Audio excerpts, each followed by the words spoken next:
সূরা ফাতিহা। আল্লাহর নামে শুরু করছি, যিনি পরম করুণাময় ও অতি দয়ালু। আল্লাহর জন্য সমস্ত প্রশংসা, যিনি জগৎসমূহের প্রতিপালক, যিনি পরম করুণাময়, অতিশয় দয়ালু, যিনি প্রতিফল দিবসের মালিক। আমরা শুধুমাত্র আপনারই ইবাদত করি এবং আপনারই নিকট সাহায্য প্রার্থনা করি। আমাদেরকে সরল সঠিক পথ প্রদর্শন করুন, তাদের পথ যাদের প্রতি আপনি অনুগ্রহ করেছেন, তাদের নয় যাদের প্রতি আপনার গজব বর্ষিত হয়েছে, এবং তাদেরও নয় যারা পথভ্রষ্ট। আদি বিন হাতেম রাদিয়াল্লাহু আনহু নবী সাল্লাল্লাহু আলাইহি সাল্লাম থেকে বর্ণনা করেন, তিনি বলেন, মাগদুবি আলাইহিম দ্বারা ইয়াহুদি সম্প্রদায়কে বোঝানো হয়েছে, যারা সত্য জেনে শুনেও তা থেকে দূরে সরে গেছে এবং ইচ্ছাগতভাবে আমল পরিত্যাগ করেছে। আর দলিন দ্বারা নাসারা বা খ্রিস্টানগণকে বোঝানো হয়েছে, যাদের সঠিক পথ সম্পর্কে কোনো ধারণা ও জ্ঞান নেই। তিরমিজি। অর্থাৎ যেমন আমরা সূরা ফাতিহার শেষে মাগদুবি আলাইহিম ওয়ালা দলিন পড়ি,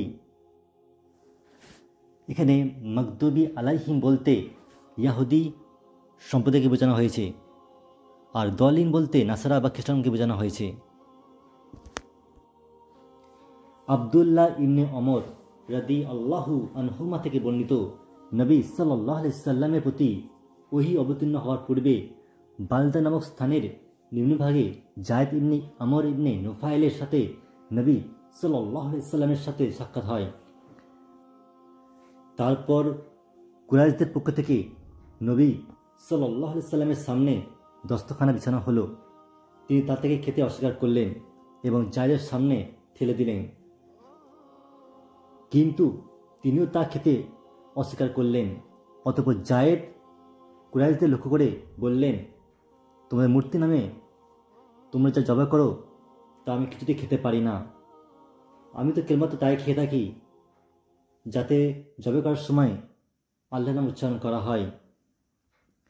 যায়েদ ইবনে আমর কুরাইশদের জবাইয়ের নিন্দা করতেন এবং তাদের উক্ত আচরণের প্রতিবাদ ও তার ত্রুটির প্রতি ইঙ্গিত করে বলতেন, বগরিকে সৃষ্টি করলেন আল্লাহ এবং তিনি তা আকাশ থেকে পানি বর্ষণ করেন। তিনি তার জন্য মাটি থেকে ঘাস ও লতাপাতা উৎপন্ন করেন। এত কিছুর পরেও তোমরা তাকে গায়রুল্লাহ নামে জবাই করো। বুখারী হাদিস নম্বর 3826। ইবনে ওমর থেকে অপর এক সনদে বর্ণিত যায়েদ ইবনে আমর ইবনে নুফাইল সত্য দিন সম্পর্কে জানা ও তার অনুসরণ করার জন্য শাম দেশে গিয়ে এক ইয়াহুদি আলেমের সাথে সাক্ষাৎ করেন এবং তাকে তাদের দিন সম্পর্কে জিজ্ঞেস করে বললেন, আমি হয়তোবা আপনাদের দিন গ্রহণ করতে পারি, সুতরাং আমাকে আপনাদের দিন সম্পর্কে কিছু বলুন। ইয়াহুদি আলেম বললেন, আপনি আমাদের ধর্মের অনুসারী হতে পারবেন না যে পর্যন্ত আল্লাহর আযাব থেকে আপনার অংশ আপনি গ্রহণ না করেন। যায়েদ বললেন, আমি তো আল্লাহর আযাব থেকে বাঁচার জন্যই ভয় পালিয়ে এসেছি। আল্লাহ পাকের আযাব বিন্দুমাত্র সহ্য করার ক্ষমতা আমার নেই এবং তা বরদাস্ত করার সাধ্য রাখি না। তাহলে অন্য কোনো ধর্ম সম্পর্কে মেহেরবানি করে আমাকে পথ দেখাতে পারবেন কি? ইয়াহুদি আলেম বললেন, দিনে হানিফ ছাড়া অন্য কোনো সত্য দিন আমার জানা নেই। যায়েদ বললেন, দিনে হানিফ কি? তিনি বললেন, তা হলো ইব্রাহিম আলাইহিস সালামের আনিত দিন। তিনি ইব্রাহিম আলাইহিস সালাম ইয়াহুদি কিংবা খ্রিস্টান ছিলেন না। তিনি একমাত্র আল্লাহ ব্যতীত অন্য কিছু ইবাদত করতেন না। অতঃপর জায়েদ সেখান থেকে বের হয়ে এক খ্রিস্টান আলেমের সঙ্গে সাক্ষাৎ করলেন এবং তাকেই পূর্বের ন্যায় জিজ্ঞেস করলেন। উক্ত আলেম বললেন, যে পর্যন্ত আপনি আল্লাহর লানতের অংশ গ্রহণ না করবেন সে পর্যন্ত আমাদের ধর্মের অনুসারী হতে পারবেন না। জায়েদ বললেন, আল্লাহ লানত থেকে মুক্তি পাওয়ার জন্যই আমি পালিয়ে বেড়াচ্ছি। আল্লাহর লানত কিংবা তার গজবের বিন্দুমাত্র আমি বরদাস্ত করতে পারবো না, না আমার তা বরদাস্ত করার কোনো সাধ্য আছে। অতঃপর উক্ত আলেমকেও বললেন, তাহলে আপনি কি আমাকে অন্য কোনো ধর্ম সম্পর্কে বলে দিতে পারেন? উত্তরে উক্ত আলেম বললেন, অন্য কোনো ধর্মের কথা আমি জানি না, তবে দিনে হানিফ ব্যতীত। জায়েদ বললেন, হানিফ কি? তিনি বললেন, তা হলো ইব্রাহিম আলাইহিস সালামের আনিত দিন। তিনি ইয়াহুদিও ছিলেন না এবং খ্রিস্টানও ছিলেন না। তিনি আল্লাহ ছাড়া অন্য কিছুর ইবাদত করতেন না।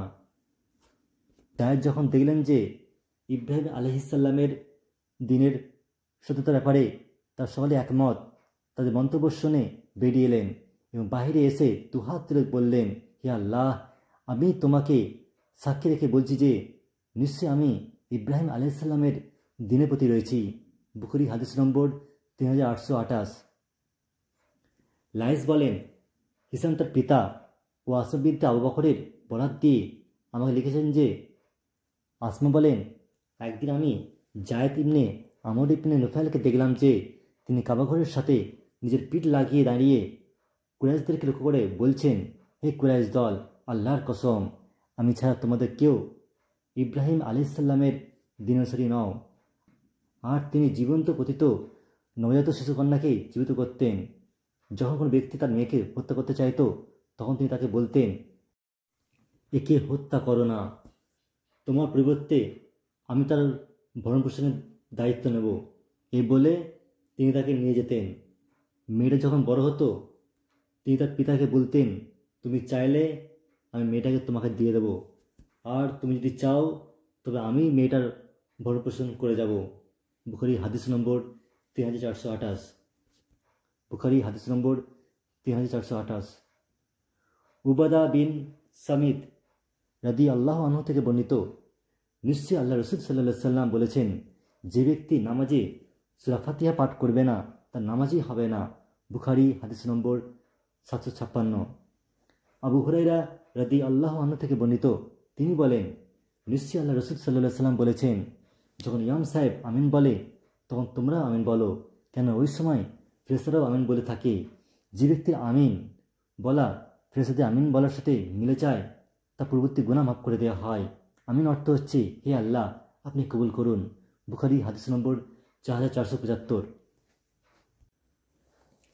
ফাতিহা। ফাতিহা অর্থ সূচনা, ভূমিকা ও সূত্রপাত করা।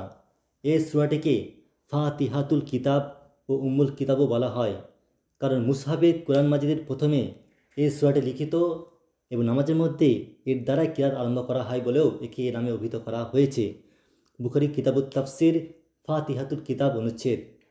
আবু সাইয়্যিদ ইবনুল মুআল্লা রাদিয়াল্লাহু আনহু থেকে বর্ণিত, তিনি বলেছেন, একদিন আমি মসজিদে নববীতে নফল নামাজ পড়ছিলাম। ঠিক এ সময় রাসূলুল্লাহ সাল্লাল্লাহু আলাইহি ওয়াসাল্লাম আমাকে ডাকলেন, কিন্তু আমি তাকে কোনো জবাব দিলাম না। পরে গিয়ে আমি তাকে বললাম, হে আল্লাহ রসুল সাল্লাল্লাহু আলাইহি সাল্লাম, আপনি যে সময় আমাকে ডেকেছিলেন আমি তখন নামাজ পড়ছিলাম। রাসূলুল্লাহ সাল্লাল্লাহু আলাইহি সাল্লাম এই কথা শুনে তাকে বললেন, আল্লাহ তাআলা কি বলেননি, আল্লাহ এবং রসুল সাল্লাল্লাহু আলাইহি সাল্লামের আহ্বানে সাড়া দাও যখন তোমাদেরকে কোনো কাজের প্রতি আহ্বান করেন। সূরা আনফাল আয়াত নম্বর 24। তারপর আমাকে বললেন, তুমি মসজিদ থেকে বের হওয়ার আগে আমি তোমাকে কোরআনে এমন একটি সূরা শিক্ষা দেব যা গুরুত্বের দিক দিয়ে সবচাইতে বড়। তারপর তিনি আমার হাত চেপে ধরলেন। যখন তিনি মসজিদ থেকে বেরিয়েতে উদ্যত হলেন তখন আমি তাকে বললাম, আপনি কি বলেননি যে কোরআনের সবচেয়ে গুরুত্বপূর্ণ সূরা আমাকে শিক্ষা দেবেন? তিনি বললেন, সেই সূরাটি হলো আলহামদুলিল্লাহি রাব্বিল আলামিন। আমাকে সাবুল মাসানি বা বারবার পঠিত 7টি আয়াত ও মহান কোরআন দ্বারা দান করা হয়েছে। অর্থাৎ সূরা ফাতিহাকে সাবুল মাসানি বলা হয় এই জন্য যে সূরাটিতে মোট 7টি আয়াত আছে যা নামাজে বারবার পঠিত হয়ে থাকে। বুখারী হাদিস নম্বর 4474।